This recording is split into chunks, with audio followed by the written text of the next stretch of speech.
Bien, alors ce matin, nous avons vu qu'il y a un des grands enjeux de la correction de copies, mais aussi en termes de concours. Un des enjeux, c'est de comprendre que quand un élève fait des fautes, ces fautes se trouvent dans un contexte, et ce contexte relève de l'enseignement qui lui est distribué.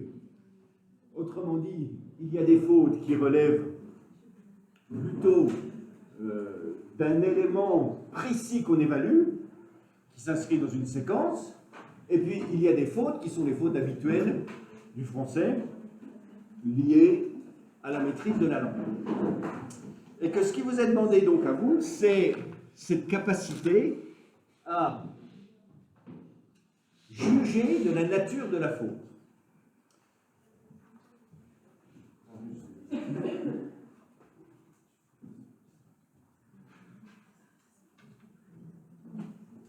Nous avons donc vu ce matin qu'il y avait un classement qu'on appelle traditionnel qui consiste à découper les fautes dans ce qui relève d'un côté d'un problème de forme du mot, est-il écrit dans la conformité du dictionnaire, et d'un autre côté ce qui relève plutôt de l'organisation des mots les uns avec les autres. Et nous avons un autre classement qui est ce qu'on appelle le classement linguistique des erreurs, classement linguistique des erreurs, qui a été mis au point par une des plus grandes lexicographes françaises. On a des très grands lexicographes, c'est-à-dire des spécialistes du lexique, des individus dont la spécialité c'est de regarder la traçabilité en quelque sorte des mots, l'origine des mots, l'historique des mots. Un des grands linguistes qui est mort, lexicographe qui est mort il y a 2-3 ans, c'est Alain Ray, c'est lui qui dirigeait en partie un certain nombre de dictionnaires, particulièrement le Robert en particulier, qui donne toutes les informations possibles sur les mots. Elle s'appelait, elle en l'occurrence, Nina Katash. Nina Katash, c'est elle qui, le texte, alors elle a écrit des dizaines de livres, mais celui qui peut-être est encore le plus distribué, le plus accessible dans les bibliothèques, c'est celui qui s'appelle l'orthographe aux éditions Que sais-je. Et donc elle propose, elle, un classement qui repose sur vraiment les notions de linguistique. Et il est de fait beaucoup plus précis que le précédent, parce que vous avez vu tout à l'heure que certaines erreurs, on se dit, où est-ce que je les mets? Qu'est-ce que j'en fais? Est-ce que c'est plutôt de l'homophone? Est-ce que c'est plutôt plutôt ce qui relèverait d'un problème de phonologie? Donc son classement à elle, il est plus compliqué dans sa terminologie, mais il est plus fin dans tout ce qui relève de l'analyse des erreurs. Alors, quelles sont les catégories qu'elle fabrique? Eh bien, elle fabrique une catégorie en soi qui est les idéogrammes. Alors, vous vous rappelez que ce qu'on appelle en linguistique un idéogramme, c'est un dessin. C'est un dessin. Il y a deux grands modes d'écriture dans le monde. C'est les écritures alphabétiques, plein de petits dessins qui s'articulent les uns les autres, un alphabet. Et puis, d'un autre côté, des langues comme par exemple le japonais ou le chinois, qui s'écrivent avec une relation entre un dessin et un mot complet. Je vous avais dit, je crois que si vous étiez natif de Chine, par exemple, et que vous parliez le mandarin, l'écriture du mandarin consiste à associer un idéogramme, c'est-à-dire un dessin complexe, avec chacun des objets de la langue. Donc quand vous n'avez pas déjà vu un mot, vous ne pouvez pas le lire. Vous ne pouvez pas dire ce que c'est, parce qu'il faut apprendre mot par mot. Ça explique que dans toute l'histoire de la Chine, même si vous n'êtes pas spécialiste comme moi de l'histoire de la Chine, vous savez qu'il y a en Chine historiquement une grande catégorie d'érudits qu'on appelle les mandarins. Ça a donné un mot en français, ça a donné aussi une posture en français. Mandarin, c'est un savant tout-puissant qui règne en maître sur son champ. Qu'est-ce que c'est qu'un mandarin? C'était justement les individus qui étaient parce qu'ils avaient appris un très grand nombre de mots qui étaient en mesure de lire un maximum de textes. C'est-à-dire, le commun des mortels voit un objet, s'il n'a pas appris quel est le sens de cet objet et comment il se lit, il ne peut pas le lire. Mais en linguistique générale, ça désigne tous les problèmes de ponctuation. Donc les idéogrammes renvoient évidemment à tous les problèmes de style direct, tout ce que nous avons mis dans ponctuation ce matin, sous syntaxe, subdivision, ponctuation, ben en fait, elle en fait une catégorie en soi, c'est tout ce qui relève du style direct, tout ce qui relève de tous les signes de ponctuation autres, hein, ce qui relève des majuscules, ce qui relève de toute la série des points et des virgules,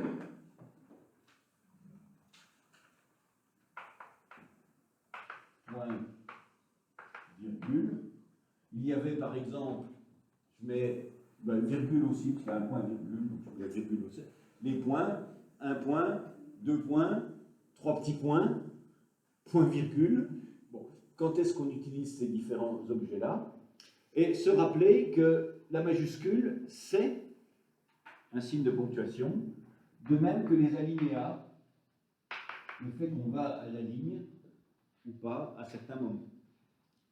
Donc tout ce qui relève des problèmes de ponctuation sont rassemblés, sont assemblés dans ce qui relève de cet ensemble idéogramme.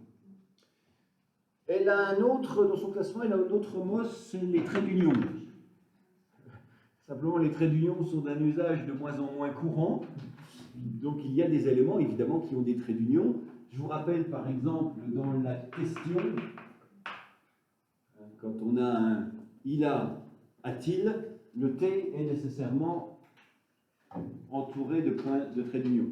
Depuis 1992, il y a une proposition de l'Académie française de supprimer les traits d'union dans les mots composés. Pot au feu, pot-au-feu, pour écrire pot au feu sans tiret. Mais il y a des tirets qui ne sont pas supprimables. Donc tout ce qui relève, un premier champ, les idiomes. Un second champ, un deuxième champ, pardon, parce que second ce serait ce qui relèverait des erreurs liées au phonogramme.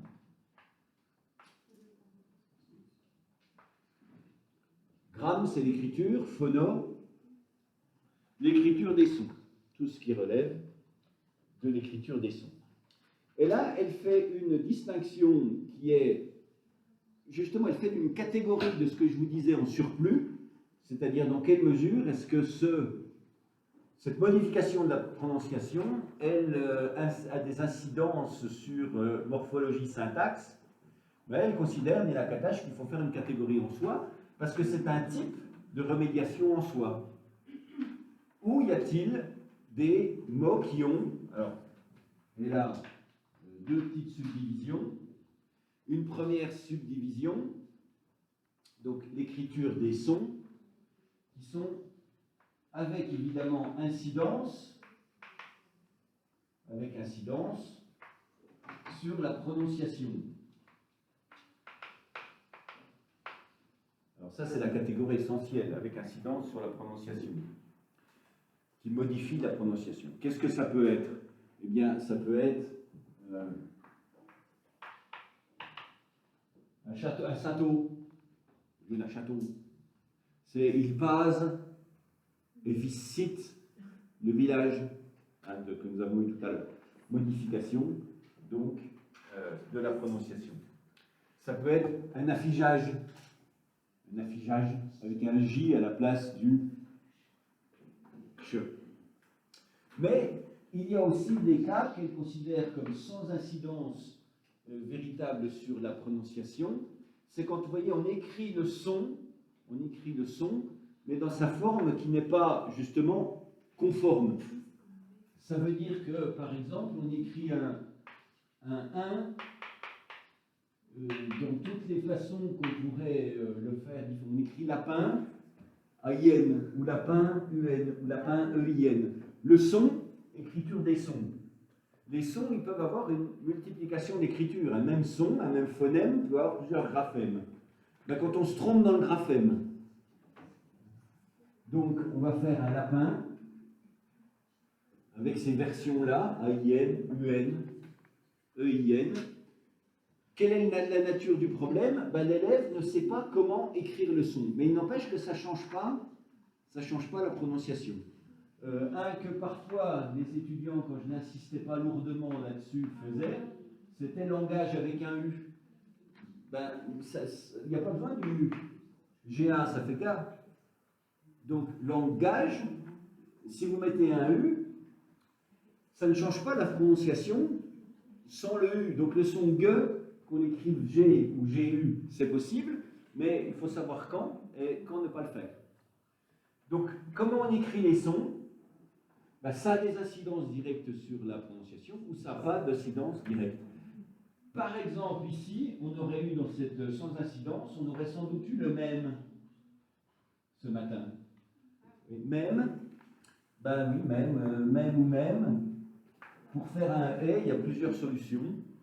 Il y avait ces solutions-là, il a fait le mauvais choix. Donc, les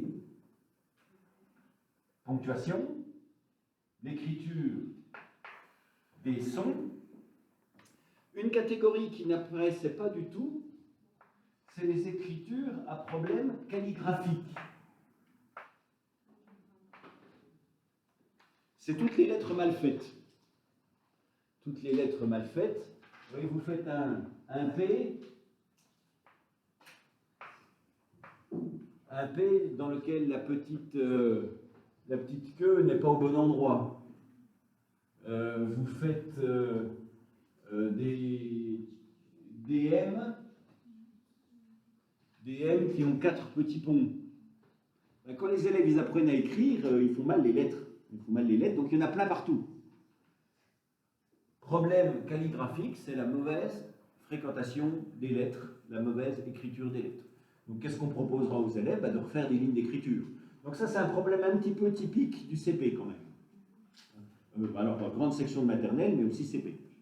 Mauvaise écriture des lettres. Qu'est-ce que nous avons ensuite? On entre là dans le dur. On a les erreurs morphogrammiques. Les morphogrammes. L'adjectif, c'est morphogrammique. Le gramme, c'est grammique. Donc, phonogrammique, idéogrammique, morphogrammique. Morphème, tout le monde se souvient de ce que c'est évidemment un morphème, c'est une unité distinctive sémantique. C'est un mot. Mais dans ces unités morphémiques, finalement, il y a deux réalités distinctes. Il y a tout ce qui est le mot d'usage, justement. Non-maîtrise du mot d'usage.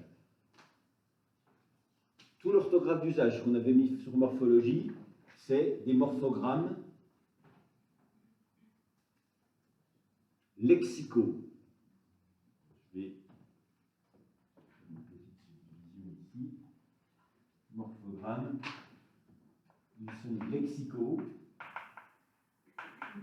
Morphogrammes lexicaux, donc c'est l'orthographe d'usage. Vous ne savez pas écrire un mot particulier, mais vous voyez, il faut essayer de ne pas trop se télescoper avec les phonogrammes. Dans un certain groupe, je ne sais plus lequel, j'ai précisé que, ayant toujours été très mauvais moi-même en orthographe, j'avais écrit dans une dictée un jour une veine, la montagne était veinée de filons d'or, comme ça. Et j'en ai vu comment s'écrivait une veine, donc on s'en fout. Donc le mot est faux. Si on écrit une veine comme ça, une veine artérielle. Mais là, on serait plutôt sur une erreur de type mauvaise écriture du son. J'ai une gamme de sons, je n'ai pas pris le bon. Pour tomber sur une faute de lexique, il faut vraiment tomber sur un mot qui est mal écrit dans sa structure. Par exemple, on va dire que, pour reprendre le texte de tout à l'heure, des problèmes qui sont purement de lexique, on avait Par exemple, allez, on va dire le lilas. Ilia, c'est une structure, bon, ça pourrait tomber là-dedans. Structure compliquée, on pourrait trouver, il n'y en a pas tant que cela dans ce texte-là, il y en aura un peu plus dans les suivants. Bon. Alors, s'il vous plaît, c'est une catégorie un peu différente parce que le séquençage apparaît dans son classement. Il est ailleurs. Bref, c'est tous les mots, vous voyez, qui ont un problème d'écriture non conforme au dictionnaire. Et puis, il y a les morphogrammes grammaticaux. Morphogrammes grammaticaux. C'est tous les accords. Tous les accords.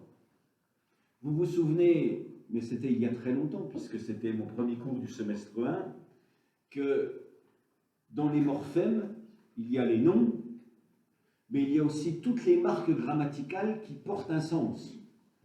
Si je vous dis par exemple chevaux, là-dedans il y a deux morphèmes. Il y a un morphème lexical, c'est cheval, c'est la bestiole, mais il y a aussi une notion de grammaire qui porte un sens supérieur, c'est le UX, qui vous dit qu'ils sont plusieurs. Si je vous dis allez au coin, bon, allez au coin, il y a al, c'est une information, c'est ce que vous devez faire, mais il y a le EZ, c'est qui ça concerne?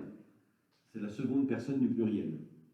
Donc dans les morphèmes, il y a certes le lexique, mais il y a aussi tous les éléments de la grammaire qui portent du sens.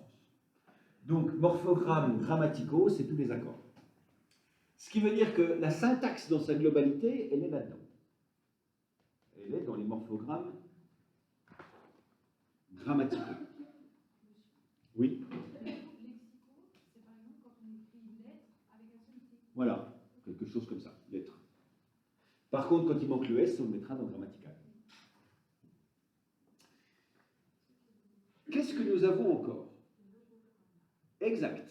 Alors, qu'est-ce que c'est que les logogrammes? C'est A avec accent et A sans accent. C'est les homonymes. Exact. Très très bien. Vous avez lu mon cours déjà question Moodle ou pas du tout? C'est un souvenir d'ailleurs. Donc idéo, phono, quali, morpho, logo. Logogramme, c'est ce qui relève des homonymes. Et ils sont de deux catégories eux aussi. Les logogrammes qui sont lexicaux et les logogrammes qui sont grammaticaux. Donc les homonymes, mais qui ne changent pas la classe de mots. Vous mettez un verbe à la place d'un verbe, vous mettez un nom à la place d'un nom. Exemple, vous mettez le ver de terre à la place du verbe à boire. C'est un nom pour un nom. Vous mettez l'heure, j'ai dit là l'heure, c'est une tromperie, à la place de l'heure qu'il est, c'est un nom pour un nom. Ou alors ils sont grammaticaux, ça veut dire que vous changez la classe de mots. Vous mettez un verbe ou une préposition.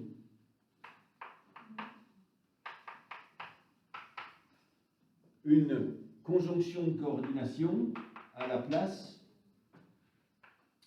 d'un pronom relatif. Et l'exemple que nous avions donc dans le texte qui était un pronom, l'heure, à la place d'un nom commun, c'est donc un problème de grammaire. Problème de grammaire. C'est un logogramme, c'est un homonyme qui change la classe grammaticale. Mais tant qu'on est sur des noms, tant qu'on est sur des adjectifs, tant qu'on est sur des quoi que ce soit, c'est des problèmes de lexique. Quand on est sur des confusions de catégories de mots, on est sur du logogramme grammatical. Et puis, enfin, il y a une dernière catégorie que je vais mettre ici. C'est ce qu'elle appelle les problèmes ou les erreurs étymologiques. Donc les problèmes de calligraphie, les problèmes d'étymologie. Alors qu'est-ce que c'est que les problèmes d'étymologie? c'est le fait que dans un certain nombre de mots, il y a des lettres qui ne servent absolument à rien et qui ne sont là que parce que on a un vague souvenir que dans une langue ancienne et disparue depuis 13 siècles au minimum, les mots étaient là. Alors, qu'est-ce qu'on peut prendre comme exemple? Tout ce qui relève du comptage. Du comptage, il y a un P dans compter, parce que ça vient du latin computare. Donc il y a là-dedans un P qui n'est là que pour faire plaisir à l'histoire de la langue française, et en général, tous ces problèmes étymologiques, ils ont été réintroduits dans la langue française à partir du XVIe siècle. C'est au XVIe siècle que les savants veulent un petit peu anoblir la langue française et qui vont réintroduire toutes les lettres étymologiques. Du genre 20, vous savez que 20, ça se prononce 20, c'est un localisme de dire 20, le T ne se prononce pas, mais le G non plus. Ni le T ni le G ne se prononcent. Mais au Moyen-Âge, on ne met pas le G, on met que le T. C'est-à-dire qu'au Moyen-Âge, on prononçait effectivement 20, V-I-N-T, 20. Et au XVIe siècle, on a voulu refaire les mots sur leur base étymologique, on a rajouté le G. Vingintus en latin. Alors elles sont sans véritable incidence, ces lettres étymologiques. On les appellera, elle les appelle non fonctionnelles.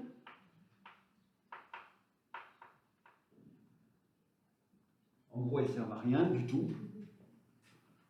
Un P, un G. Ou alors, elles peuvent être fonctionnelles. C'est-à-dire qu'elles ont quand même une fonction. Et la fonction, c'est dans les mots qui ont des dérivés. On les appelle aussi dérivatives. Du genre vers. Ouais, vers ne sert à rien du tout, le T. Comme dans computare. Sauf qu'on fabrique des dérivés à partir. Verte. Donc là, il a une utilité. Oui, dites-moi. Les erreurs dues à l'étymologie, est-ce que c'est pas du coup un type d'erreur due au phonogramme? Ça peut y être. Non, parce que ça pourrait, mais phonogramme, c'est l'écriture des sons. Dans la mesure où elle ne se prononce pas, ça ne peut pas être un problème de son. Quand on les entend pas, on les écrit pas, donc c'est dû à la façon dont c'est prononcé. Oui, mais ce qu'elle appelle phonogramme, c'est plutôt quand le son s'entend, il faut entendre le son, et puis en fait, il se visualise soit avec une fausse prononciation, soit avec une fausse écriture du son.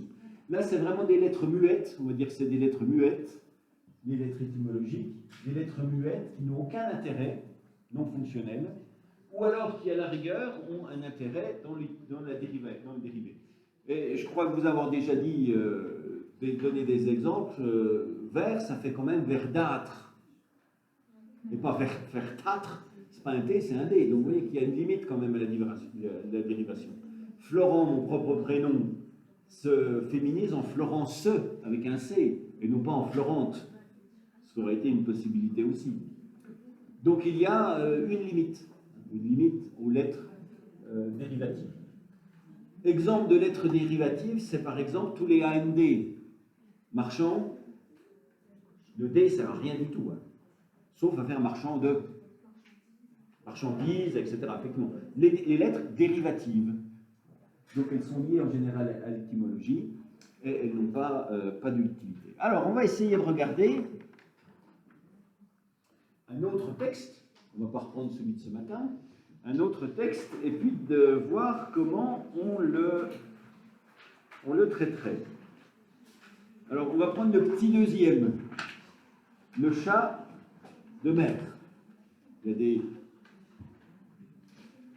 chiens de mer, il y a des tortues de mer, il y a des tas de choses qui vivent dans la terre et dans la mer. Alors voilà, on a maintenant le chat de mer. Donc il y a des fautes là-dedans. Essayons de regarder ces fautes, comment on les classerait selon cette organisation de Nina Katash.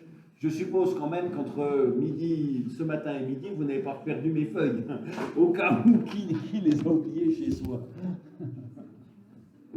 Non, bon, j'en ai plein là. Si, ah, quand même. Bon.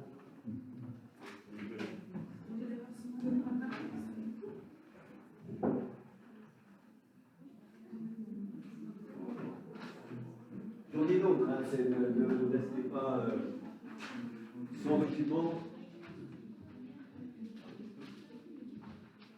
Ceux qui sont sur ordinateur, vous allez sur le S7. S7 cours 14. Et il s'appelle exercice correction de copie. S7 cours 14 ou cours 13, je ne sais plus, bon, correction de copie. Et là-dedans, vous trouverez et le classement de Nina Katash et le document que vous avez là sous les yeux. Alors, lecture tout d'abord. Il était une fois, le chat de mer, il était une fois un chat qui allait tous les jours dans l'eau.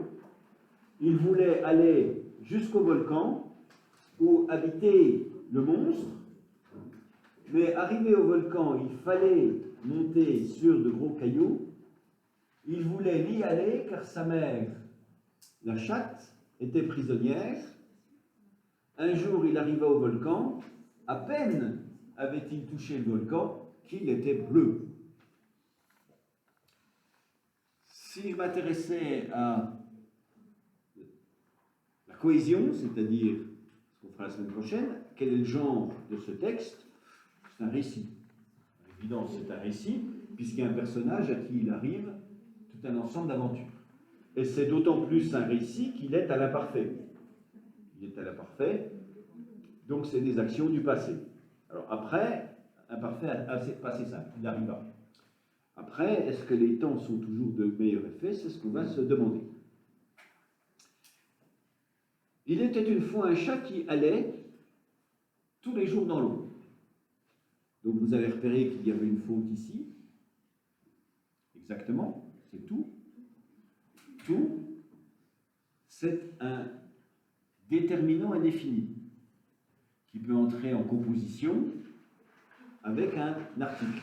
Si je vous dis tous dehors, le déterminant est tout seul. C'est un pronom en l'occurrence parce qu'il est sans nom.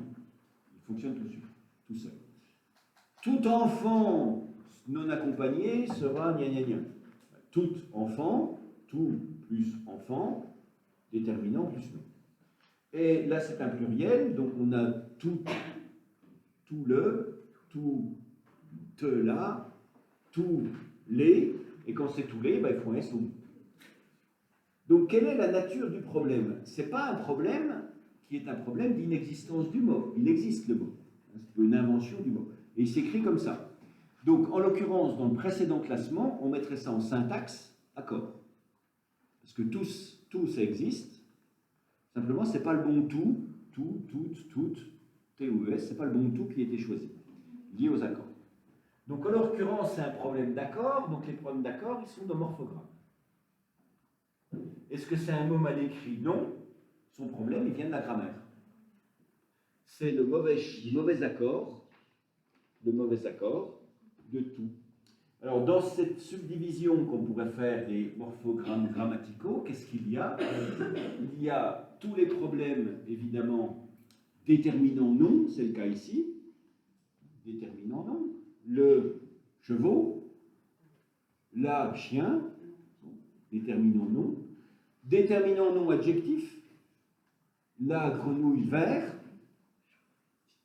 il y a tous les accords sujet-verbe, il y a tous les accords liés au temps ou au mode,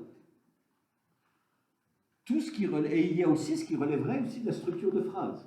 Vous avez une phrase défaillante, c'est un problème de grammaire. Donc les accords, les structures de phrase, les temps, les modes. Donc ici on mettra morphogrammes grammaticaux, subdivision, déterminant non, tous les. Il voulait aller jusqu'au volcan où habitait le monstre. Alors là, il y en a 3. Et en l'occurrence, c'est 3 verbes. Il y a le aller,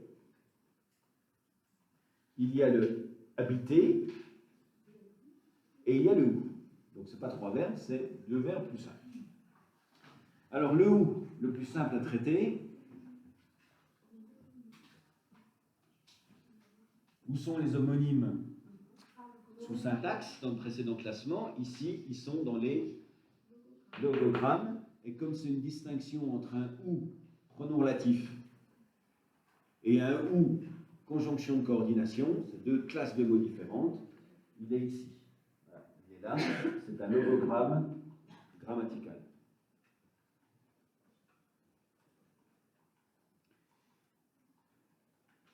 Ensuite,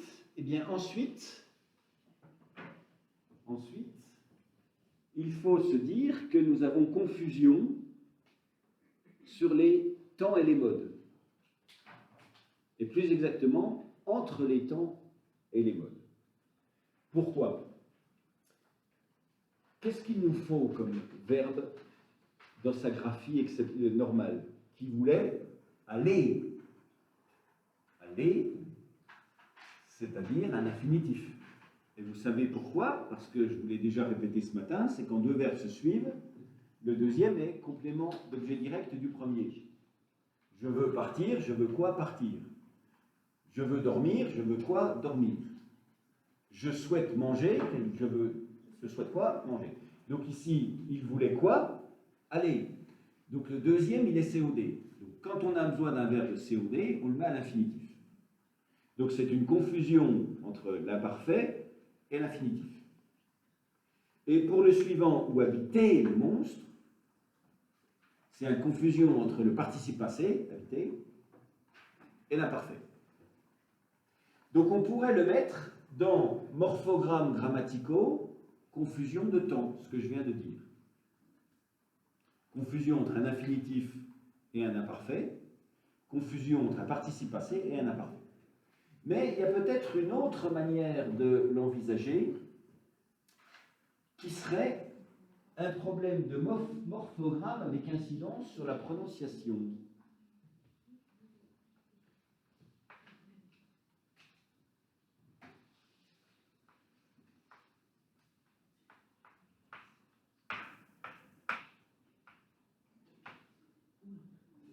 Le verbe à l'infinitif, habiter, c'est un et fermé. Or, l'imparfait, lui, il est ouvert. C'est un habitait, c'est un et ouvert. Donc, il y a une incidence sur la prononciation quand même entre les deux. Certes, dans les faits, c'est une confusion entre 2 choses qui existent, un infinitif, un imparfait, un participe passé, un infinitif, tout ça, c'est des formes qui existent. L'élève a fait le mauvais choix. Mais il y a aussi une incidence sur la prononciation. Le participe passé, il est comme l'infinitif. Il est en et, habité. Alors que l'imparfait, il est en est. Donc il y a des confusions sur aussi les sons. Donc on pourrait le mettre en morphogramme avec incidence sur la prononciation. Parce que ce n'est pas tout à fait la même prononciation entre les deux. Je pense que il ne faut pas trop non plus chercher midi à 14h. On peut considérer aussi que le plus simple à expliquer, c'est qu'il y a une confusion entre des formes existantes du verbe, entre les imparfaits et les passés simples infinitifs. Mais arrivé au volcan, il fallait monter sur de gros cailloux. Alors, quel est le problème ici? Oui, mais pour l'explication, merci, vous avez vu la faute, c'est déjà bien. Mais l'explication, elle est où? Eh bien, c'est la même. C'est non seulement il y a un problème de prononciation, mais c'est surtout fallait, c'est un participe passé, alors qu'il fallait un imparfait. Et sur le suivant, il fallait un infinitif, alors il a mis un participe passé.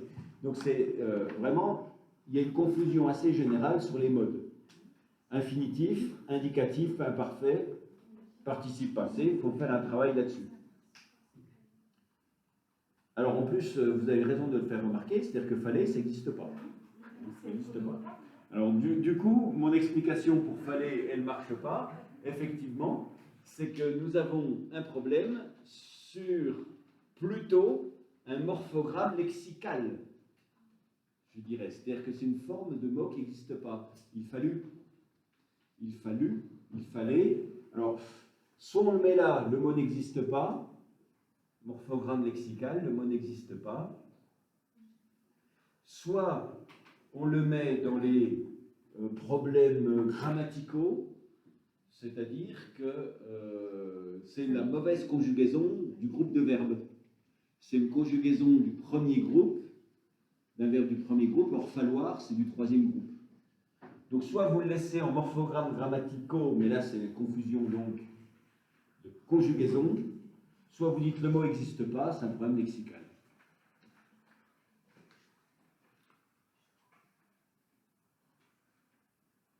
Il voulait y aller, car sa mère, la chatte, était prisonnier. Donc il faut me dire ce que vous pensez de lit, de aller, et de, évidemment, chatte. Donc chatte.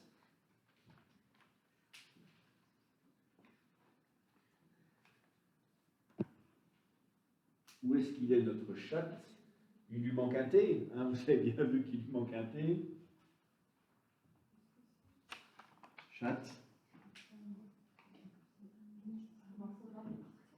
Oui, c'est du morphogramme lexical. Le mot n'existe pas tel quel.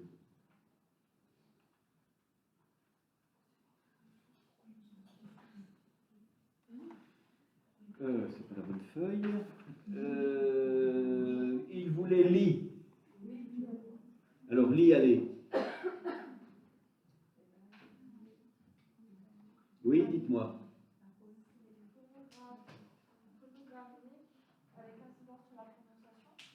Alors votre camarade, elle insiste sur le L. C'est-à-dire qu'il voulait y aller, il voulait l'y aller. Effectivement, hein, ça ne se prononce pas pareil. Donc, incidence sur la prononciation, c'est une écriture, c'est comme le lila tout à l'heure, où il est... non, c'était pas... C'était... Il y a, lila, ou il y a, incidence sur la prononciation. Et on pourrait peut-être le mettre dans les logogrammes, à condition de noter quand même que la prononciation est changée. Les problèmes de prononciation, ils sont là. Donc on pourrait quand même dire que li, ça existe, et i, ça existe aussi, et puis qu'il y a confusion. Mais dans la mesure où la prononciation change, ce serait vraiment plutôt ce cas-là sur lequel il faudrait insister.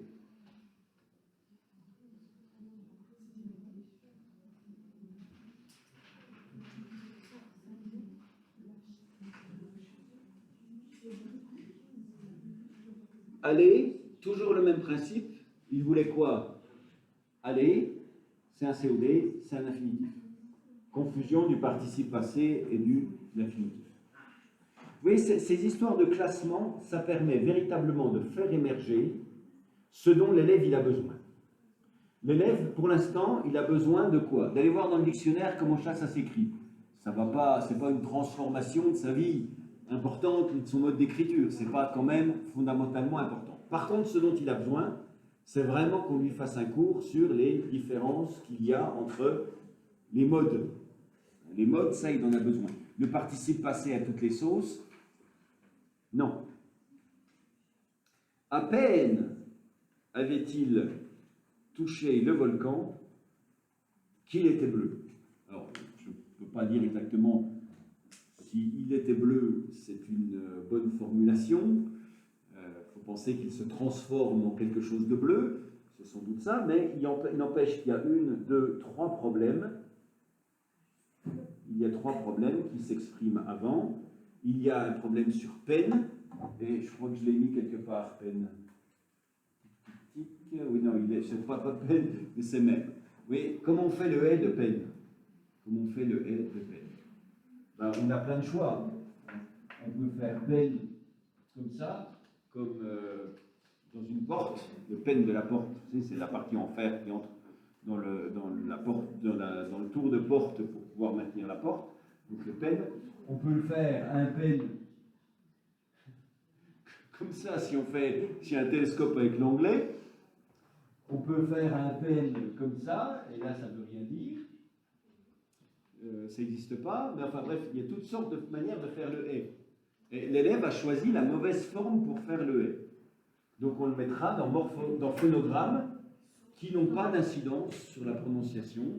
Dans toute la manière d'écrire le son, il a choisi la mauvaise. Ce qui implique d'ailleurs que toutes les mauvaises variations sur O, chevaux, avec un O au bout, vitraux, EAUX ou OS, que toutes les variations sur les différentes façons de faire des O, ce sera ici des phonogrammes. Et d'une, oui.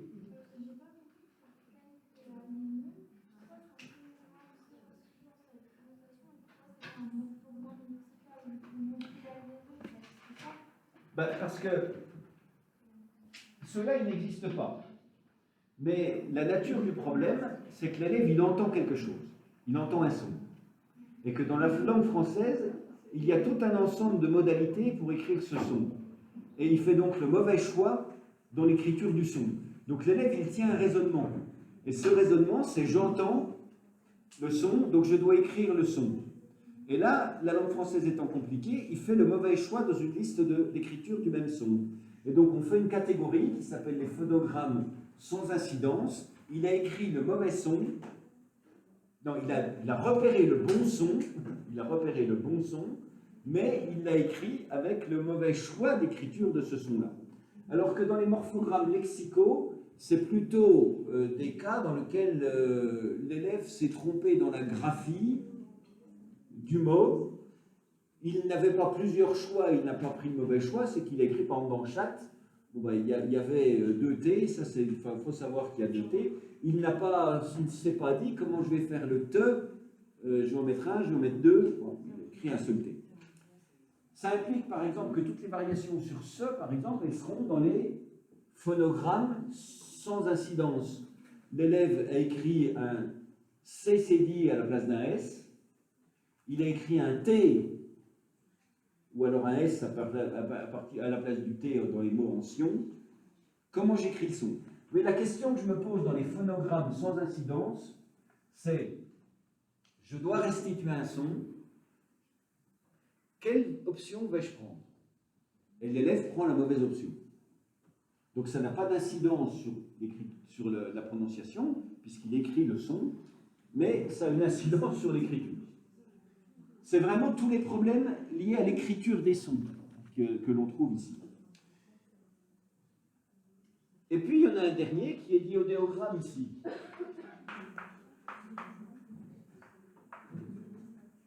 Mais jusque-là, à peine. Et un autre qui est le T entre tirets. Alors, qu'est-ce qu'on en fait du T entre tirets? Grammaticalement, il n'est pas nécessaire, puisque avoir avait déjà un T. Il avait, avait-il.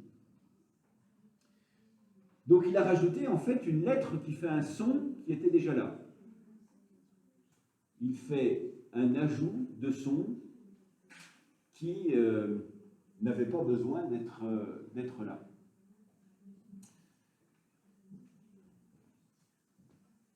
En fait, il a rajouté quelque chose ici qui n'était pas nécessaire. Alors, est-ce qu'on l'interprète comme le fait qu'il devait faire un son et qu'il a fait le mauvais choix du son? Ça pourrait être ça, c'est probablement ça. Ou alors, est-ce qu'on fait plutôt qu'il méconnaît une règle de grammaire? Parce que là derrière, il y a une règle de grammaire. Hein. C'est que quand le verbe se termine déjà par un D ou par un T, on ne rajoute pas le tiret, LT. Entend-il? Entend-il? Entend, ça finit par un D, et on ne rajoute pas le il. Le D se transforme en te. Entend-il? Ça, c'est une... Entend-il le bruit du canon sur... Donc, moi, je le mettrais plutôt, peut-être en morphogrammes grammaticaux, il y a une règle qu'il ne connaît pas. Une règle qu'il ne connaît pas, c'est un problème d'accord dans l'inversion du sujet et du verbe. Mais on pourrait très bien le mettre dans phonogramme sans incidence. Il doit le faire le son de te, il ne fait pas la bonne solution. Avec il y a un tiret entre avec et Oui. Dans les questions, quand on inverse, on tire. C'est une inversion du sujet, oui. Et une deuxième question, tout ce qui est majuscule, il n'y a pas d'accent, parce qu'actuellement, des fois, on voit Alors, des majuscules avec des les accents, c'est une invention du XVIe siècle. C'est une invention des éditeurs. C'est-à-dire les éditeurs qui constatent qu'on peut dupliquer beaucoup les livres posent des problèmes parce qu'on ne peut pas dupliquer beaucoup les capacités du lecteur. Et donc les éditeurs fabriquent des livres, mais les lecteurs, qui ne sont quand même pas très nombreux, parfois ont du mal à les lire, parce qu'ils n'arrivent pas à faire cette relation entre ce qui est écrit et ce qui se prononce. Donc ils ont l'idée de cette diversification des 26 lettres pour les faire coïncider aux 37 phonèmes. Ça, c'est l'explication linguistique. Mais les éditeurs ont conscience qu'il y a des lettres qui renvoient à plusieurs sons. Donc ils vont essayer de transformer les lettres pour qu'ils coïncident, ces lettres, avec les mots. Et ils se dotent des règles. Par exemple, en 1694, oui, c'est précis, parce que 1694, on a une réforme d'orthographe. En 1694, l'Académie française décrète qu'il n'y a des accents aigus, que dans les dernières lettres des mots. Il ne peut pas y en avoir à l'intérieur du mot, c'est que dans la dernière. Or, maintenant, c'est plus vrai. Mais, à cette même date, elle décrète que quand il y a un doublement de consonnes après, genre essayer, eh bien, il n'y aura plus d'accent, que le doublement de consonnes remplacera l'accent. Donc, les accents, c'est une invention assez récente, qui a des incidences ou pas sur la prononciation. Le circonflexe, par exemple, supprimera un S muet, ou le redoublement d'une lettre. Âge, on écrira âge comme ça, eh bien, sera remplacé par un circonflexe qui dira que c'est une lettre longue. Âge. Et puis là, je ne me rappelle plus de votre question. Alors donc, je suis bien embêté. Dites-moi. Les majuscules, voilà. Donc voilà, alors d'abord, c'était une invention récente, et la règle qui s'appliquait encore il y a 10 ans, c'est que jamais on accentuait les majuscules. Mais comme tout le monde écrit sur ordinateur maintenant, et puis que c'est une possibilité qui est donnée par les majuscules, par les ordinateurs, un certain nombre d'éditeurs accentuent les majuscules maintenant.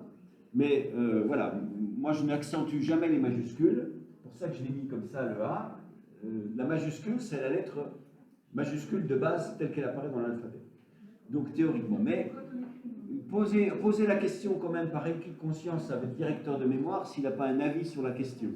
Doit-on accentuer les majuscules? Parce qu'il est très possible qu'il ait une idée qui soit différente de la mienne. Donc il faudra se plier à ce qu'il dit. Donc si je faisais un bilan, cet élève, qu'est-ce qu'il a comme problème? Il n'en a pas tant que ça. Il a un problème sur les modes. Donc il faudra faire avec lui un travail sur la différence entre l'imparfait, l'infinitif et le passé simple. Comment on reconnaît les différents endroits de ce mot? Ensuite, il fait des mauvais choix. Mais ça, c'est le dictionnaire qui lui dira quel était le bon choix à utiliser. Et puis, il y a une faute d'accord en tout et pour tout, ce qui est vraiment exceptionnel. Exceptionnel sur l'ensemble du texte.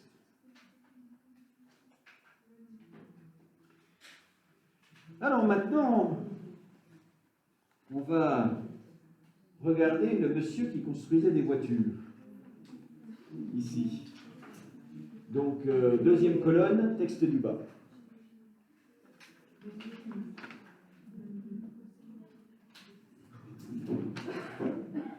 Il y avait, donc voilà un élève qui a appris la formule toute faite.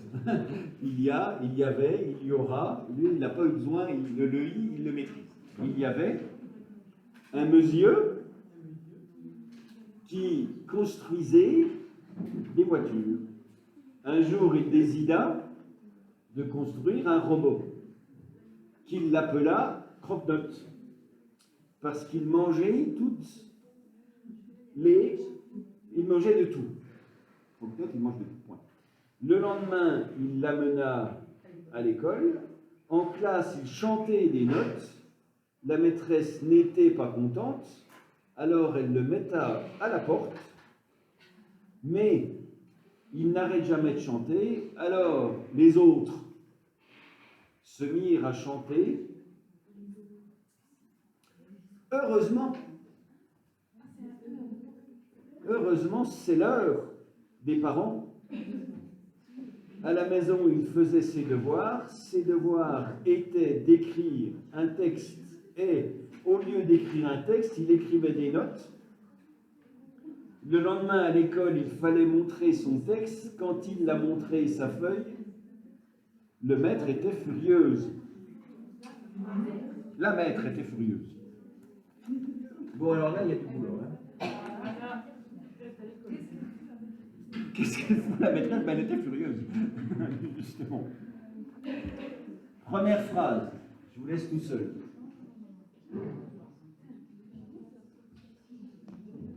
Donc, moins de parlotte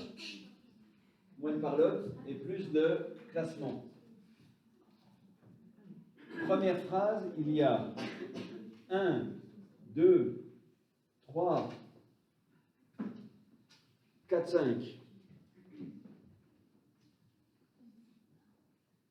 Au moins 5 problèmes.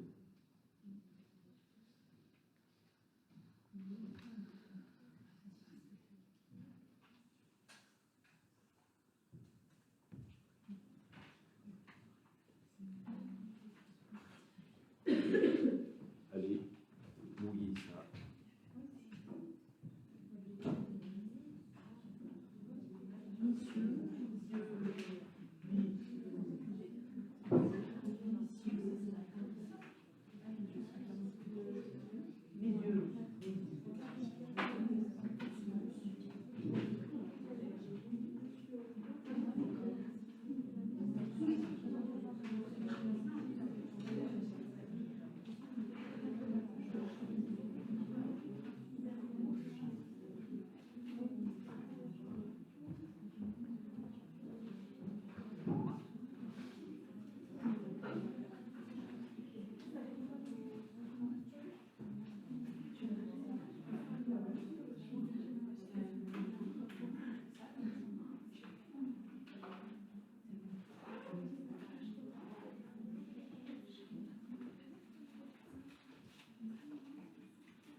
Ben, j'en mets 2 dans monsieur. C'est pour ça qu'il y en a 5.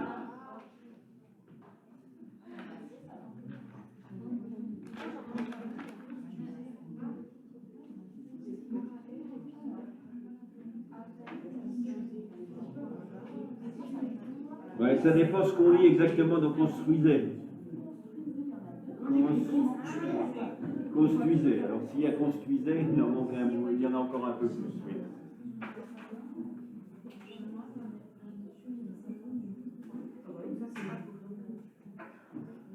Ouais, ça fait 6 alors. Si on en met 2 dans messieurs, ça fait 6. Si vous faites construisez, et si vous n'êtes pas bienveillant et que vous dites que c'est pas... Ah oui, mais les oublis, ça apparaît. Hein. Les oublis, c'est dans les problèmes de calligraphie qu'on peut dire que le U est mal fait, ou le R est mal fait, ou le I est bancal.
Bon, alors, allons-y. Il y avait un.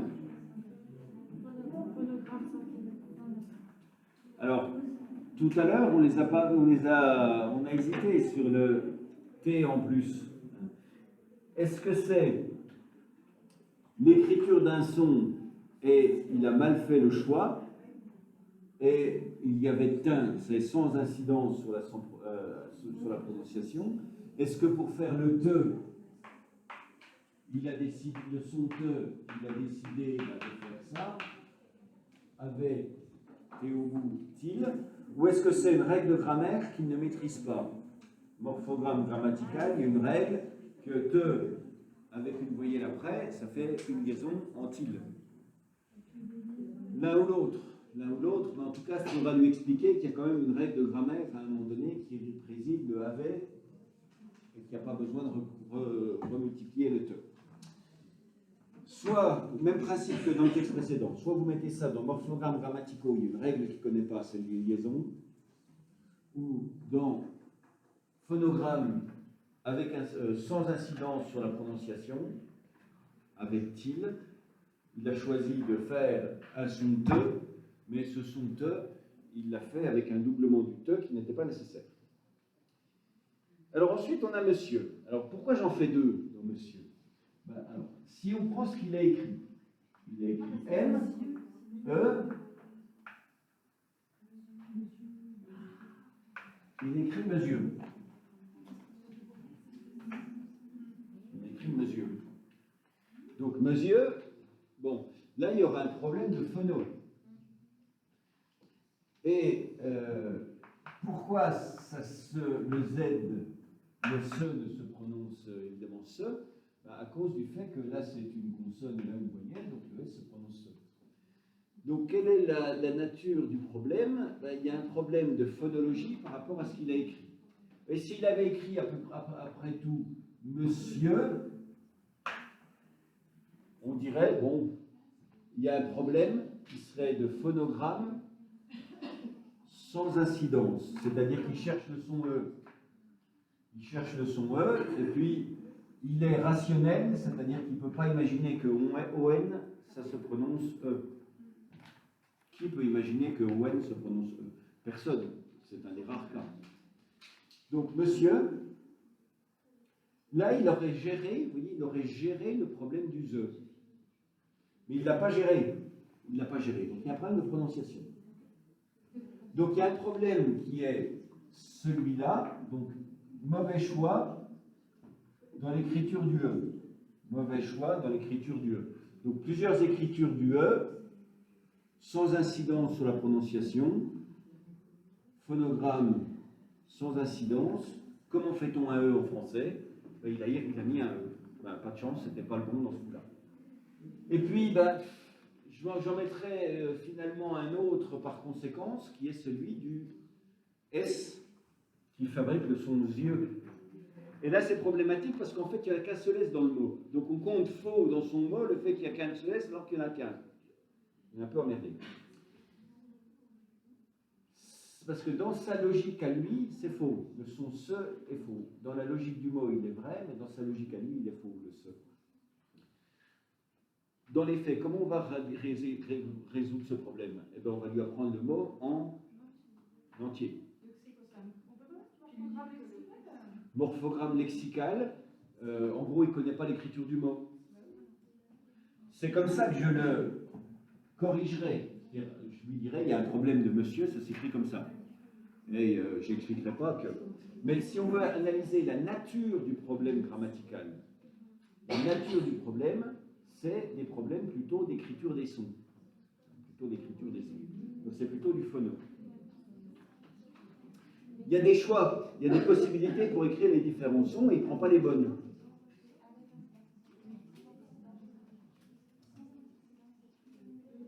Qui construisait. Alors, qu'est-ce qu'on fait du construisait? Parce que vous voyez, dans la ligne qui suit, on a de nouveau construire et il est fait de la même façon. Et il faut imaginer qu'on a une succession. On a un R, mais on a un U, et on a un I. Donc ça fait un ensemble quand même, en l'occurrence de ce qu'on appelle des coupes. Il y a une coupe ici, il y a une coupe ici. Donc par définition, il y en a une aussi ici. Vous vous rappelez qu'on appelle ça une coupe.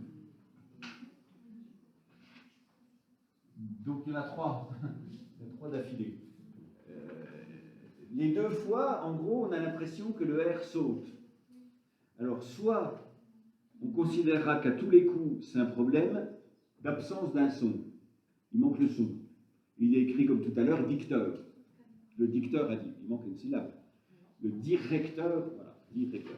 Soit donc on considère que c'est un problème vraiment qui manque une lettre, qui fabrique un son nécessaire, c'est du phonogramme avec incidence.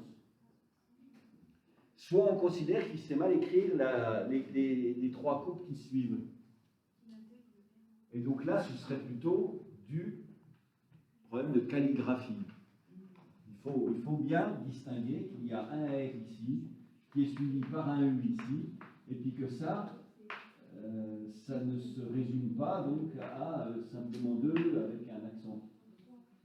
Soit il manque un son, phonogramme avec incidence, soit il arrive mal à produire ce groupe de lettres. Il arrive mal à produire ce groupe de lettres, donc c'est un problème de calligraphie. Il y en a un qui est beaucoup plus clair, le problème de calligraphie, c'est le premier mot de la phrase qui suit. Mais le 1, il est quand même vachement bizarre, le 1. Il ressemble à un W.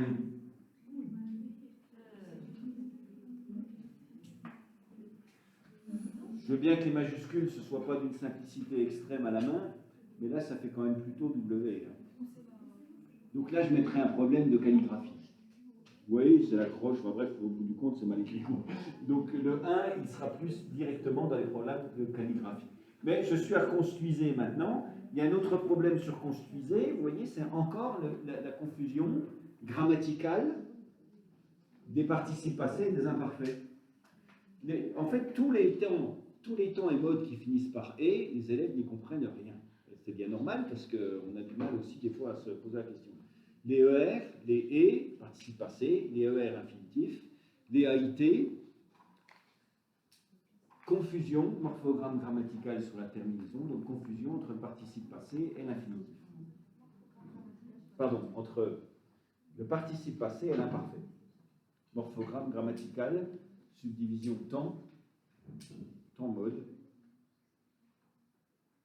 Et puis des voitures, il manque un S, grammatical, déterminant nom, morphogramme grammatical, déterminant plus nom, des voitures.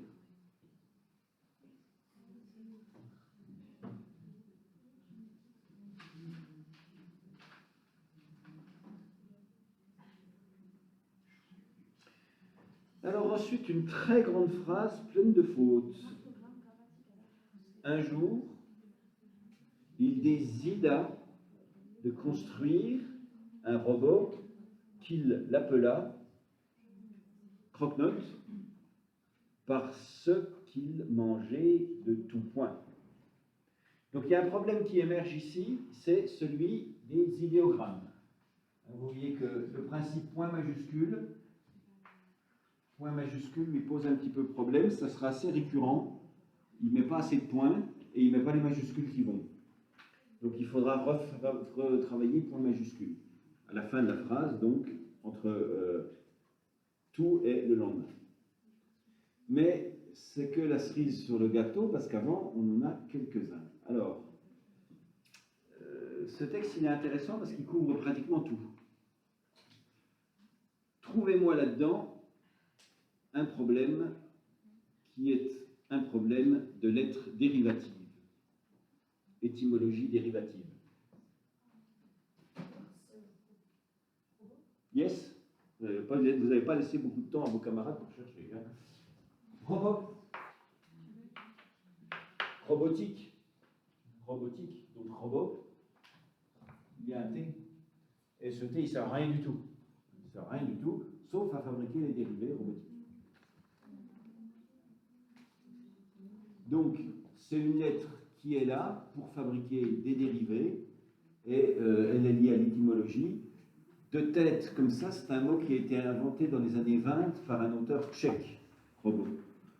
C'est la première fois qu'apparaît une créature humanoïde, artificielle, dans un texte de science-fiction, et l'auteur a appelé ça robot, et les traducteurs ne savaient pas quoi mettre à la place, donc ils ont gardé robot. Et donc il y a un T au bout, ça nous a donné tout un ensemble de dérivés, et un mot d'une grande, très commun pour l'instant. Maintenant, vous allez me trouver au moins un problème de phonogramme sans incidence. C'est-à-dire qu'il y a un son, pour faire ce son, il y a plusieurs modalités, et il n'a pas pris le bon. Oui? Alors, construire sans le E, en fait, il n'a pas mis de son. Donc, il ne s'est pas demandé si le son était là ou s'il n'était pas là, c'est qu'il n'en a pas mis. Donc, construire, je le mettrais plutôt, moi, dans les lexiques. Il faut savoir que construire, il y a un E au bout, vous le savez pas, décidément, vous avez plein d'idées. Alors, dans l'ordre. Alors, lendemain, par ce, lendemain, il y a le E de le premier A, LE.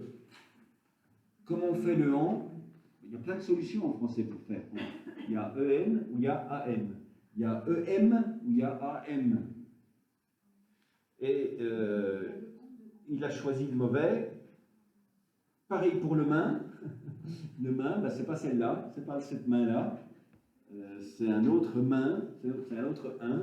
Donc dans ce lendemain, il y a deux problèmes qui sont des problèmes sans incidence. Comment j'écris un, comment j'écris en, il y a plusieurs solutions, il n'a pas pris la bonne.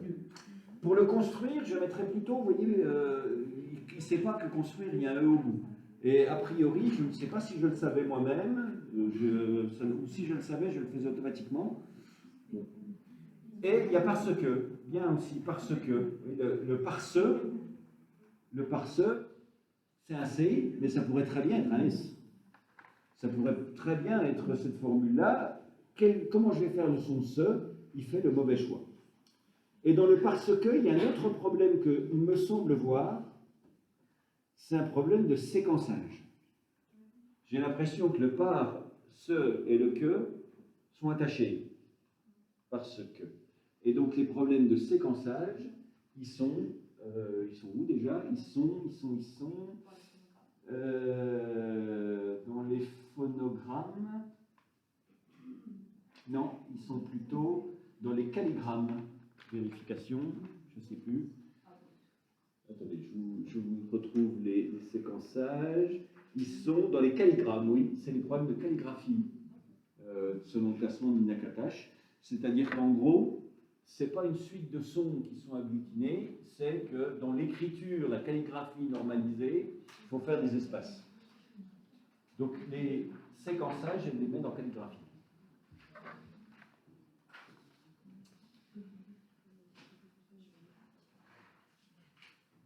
Trouvez-moi maintenant un phonogramme qui a des incidences sur la prononciation.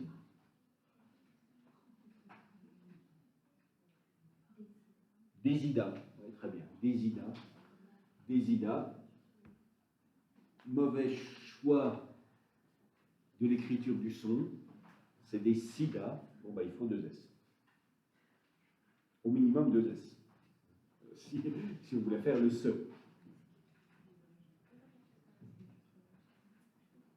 Si vous voulez écrire ça avec des S. Un robot qui l'amena. Encore le même problème. Encore le même problème de son avec un son répété. Il y a déjà un L au bout de il. Donc il n'y a pas besoin de le remettre. Qu'il appela, pardon, pas qu'il l'amena, l'amena il est aussi après, mais qu'il l'appela pour l'instant. Qu'il l'appela, qu'il l'amena. Ça commence à devenir un peu répétitif comme type de problème, donc il faudrait peut-être quand même les placer dans les programmes, dans les problèmes de phono. C'est pas la peine de multiplier les sons quand ils y sont déjà. Donc phonogramme, et ceux-là, ils ont plutôt une incidence sur la prononciation, puisque qu'il l'appela, on entend bien le qu'il l'appela. Théoriquement, la liaison ne se fait pas ici. Hein. Qu'il l'appela. Qu'il amena.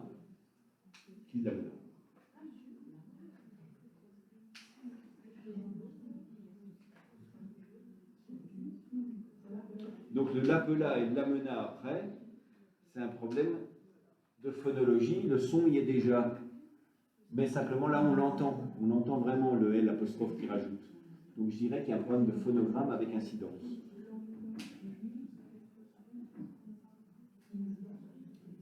Et puis manger, oui. Ça ne dit pas il l'amena en mode il. L'apostrophe, c'est le robot. Alors oui, mais il est déjà dans la phrase. Il. Ah oui, si, il l'amena, oui, pardon, c'est pas le même cas. Alors, il l'amena, et il faut le L apostrophe, c'est un pronom le L. Il amena le robot. Donc là, oui, ce serait du séquençage, effectivement. Sur l'amena, c'est du séquençage. Sur l'appela, l'appela, c'est ce que je dis, c'est plutôt un problème de phono. Pour le il l'amena, c'est un problème de découpage. Donc c'est un problème de calligraphie. Les puristes de la langue vous diront aussi que ce serait plutôt qu'il l'emmena. On amène un objet, mais on emmène quelqu'un. On emmène quelqu'un. Donc là, un robot, est-ce que c'est un objet ou est-ce que c'est quelqu'un?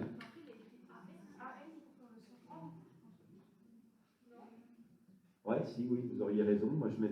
Alors, est-ce qu'il a doublé le M ou est-ce que c'est de l'emmena? Si on dit que emmena, c'est emmena, alors là, il y a de nouveau un problème de phonogramme sans incidence. C'est pas le bon en. Il voulait un en, il a choisi AN alors que c'est EN. AN, EN. Mais je n'ai pas fini la phrase du dessus. On avait qu'il mangeait, toujours le problème des confusions entre imparfait et participe passé.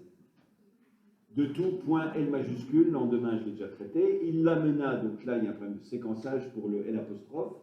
Et il y a un problème donc de mauvais choix de la manière d'écrire en. Emmener, amener.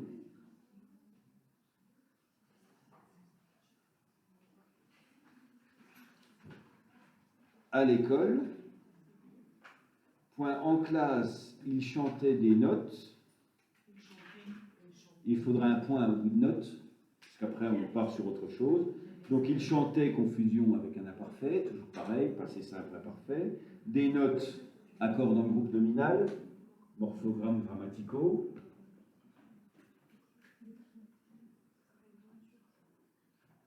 point, L majuscule. La maîtresse n'était pas contente.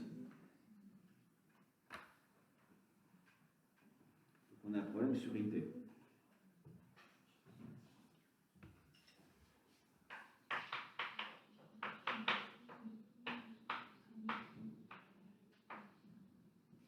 Été, ça s'écrit comme ça. Hein. C'est la différence entre été. Qu'est-ce que tu fais cet été? Je vais en Grèce. Non, qu'est-ce que vous faites cet été? Été, c'est imparfait. Donc, été. Alors, est-ce que ce qu'il écrit, ça se prononce comme ça? La maîtresse n'était. En fait, il écrit ça comme ça. C'est était, et fermé, et ouvert, et il écrit e ouvert, et ouvert. Il inverse les sons. La maîtresse n'était pas contente. Donc on pourrait se contenter de dire que c'est soit un problème de morphogramme dans toute sa splendeur, c'est-à-dire que 1, lexical, ça n'existe pas, et puis 2, c'est pas la bonne forme de l'imparfait. Donc, elle n'est pas bonne ni l'un ni l'autre. Soit on pourrait dire que la manière de résoudre ça aussi, c'est de s'interroger sur les sons que ça fait. C'est pas les bons sons, quoi. Les morphogrammes qui sont choisis sont pas les phonogrammes, pardon, qui sont choisis ne sont pas les bons sons pour rendre la prononciation du mot.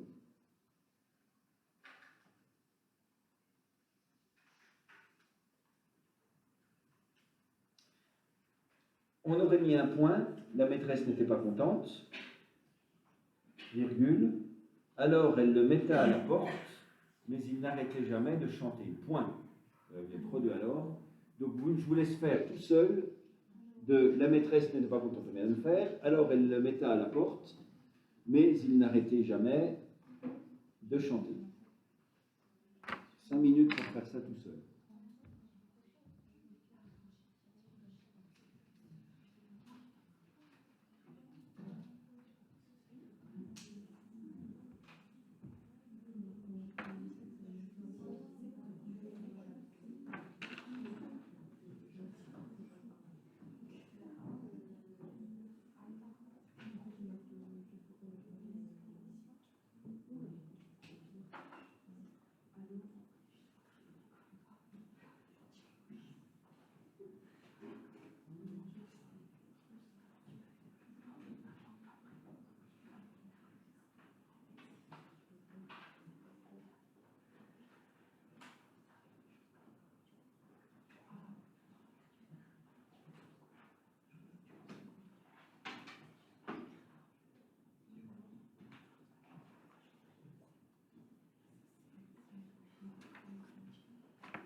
Bon, il n'y a pas tant de fautes que ça, hein. C'est pas si catastrophique que ça pourra l'être par la suite.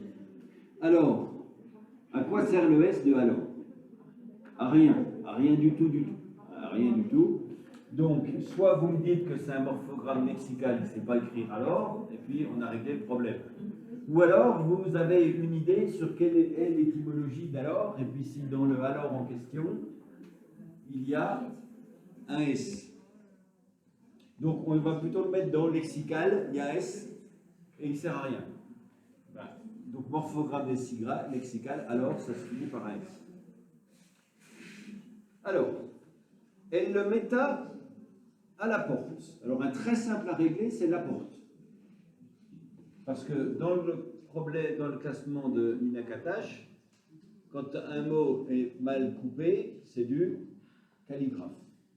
Séquençage, la porte, c'est là et porte, c'est pas le verbe apporter. Calligraphie, mauvais découpage. Calligraphie, mauvais découpage, et on n'en parle plus. La porte. Le problème plus sur lequel vous êtes interrogé, c'est sans doute les méta. Oui, dites-moi. Si, ça pourrait être un homonyme si on considérait qu'il confond le verbe apporter avec un nom qui est la porte, qui est un nom commun qui est une porte. Il la porte. C'est pour ça qu'il y aurait deux P d'ailleurs. C'est pour ça qu'il y aurait deux P à apporter. Oui.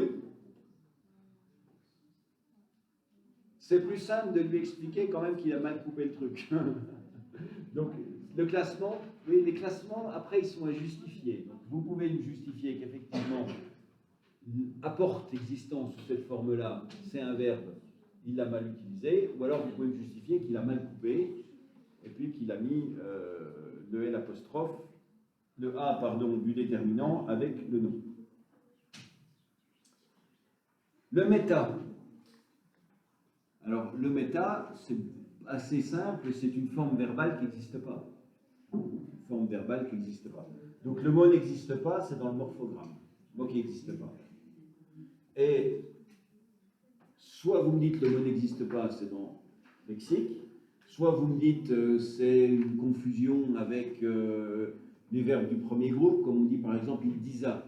Il disa qu'il n'était pas content. Non, il dit.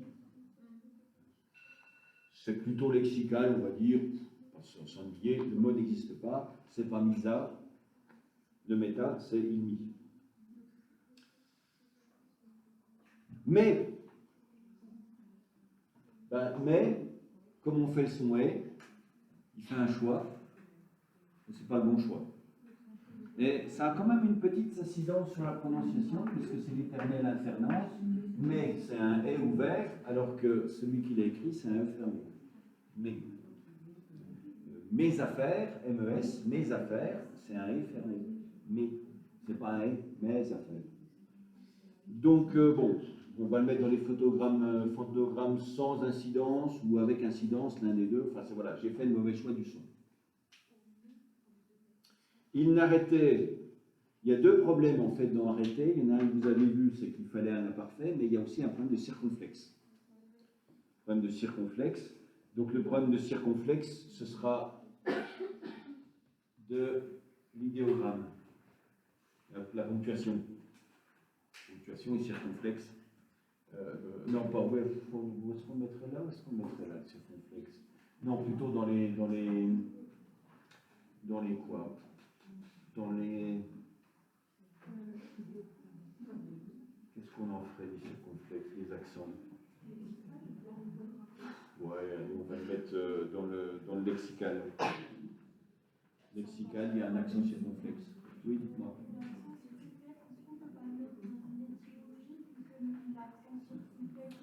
Il remplace un S, un resta, oui, il n'arresta pas, circonflexe. Je vérifierai où elle les met, elle, personnellement.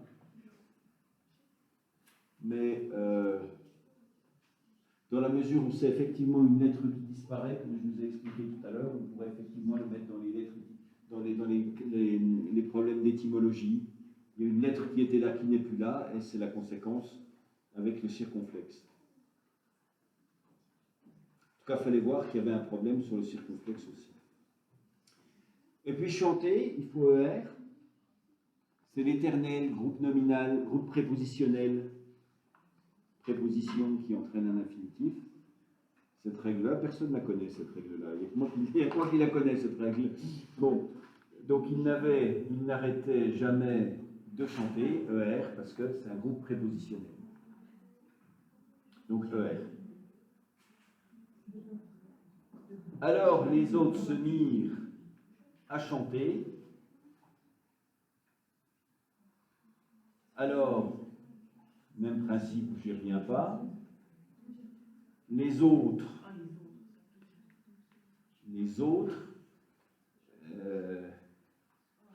il a écrit les sautres, de toute façon. Hein. Le S, il fait les sautres.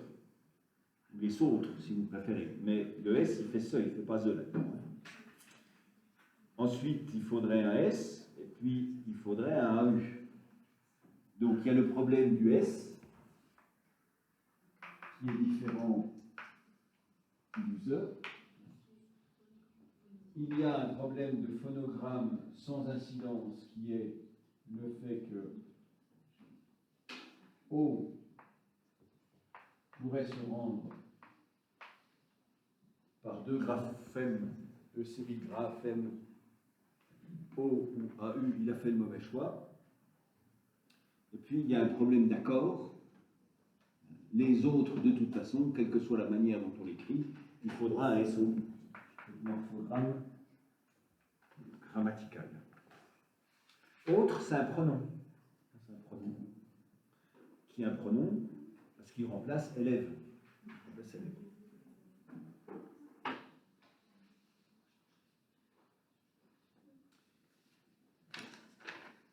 Je vous propose de consacrer le dernier quart d'heure à un petit entraînement complètement libre